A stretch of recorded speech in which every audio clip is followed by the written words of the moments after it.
उन्हाळा म्हटलं की आपण काहीतरी थंड पिण्याचा खूपच अट्टहास करत असतो। घरी आलं की असं वाटतं थंडगार पाणी तरी भेटावं, थंडगार ज्यूस तरी भेटावं, थंडगार मिरिंडा, थम्सअप, कोकोकोला तरी भेटावा। मी तर म्हणते आपण हेल्दी पना करून बघूयात, जेणेकरून आपल्या हेल्थसाठी सुद्धा फायदेशीर राहील। आणि हो, हे खूप इझी आहे करायला, तुम्ही प्रोसेस बघू शकता व्हिडिओमध्ये। लहानपणी आजीकडे गेले असता आजी पण खूप सुंदर करायची बघा। मी तर हा नुसता प्रयत्न करून बघतीये।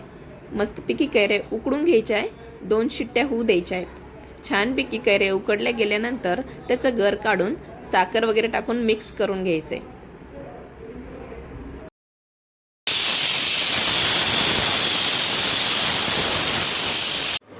वाव, किती सुंदर उकडली गेली बघा कैरी।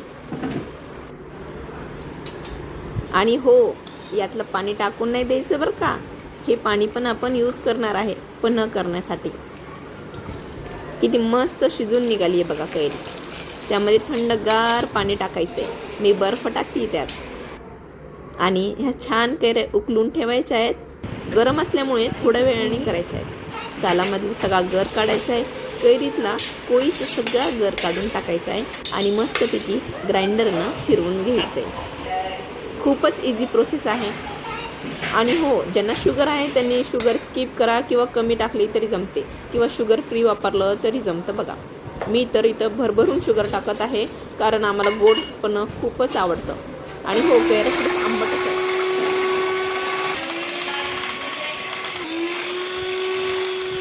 मस्तपैकी कैरीचं गर आणि पाणी पूर्णपणे मिक्स झालेलं आहे, साखर पण त्यात विरघळली आहे।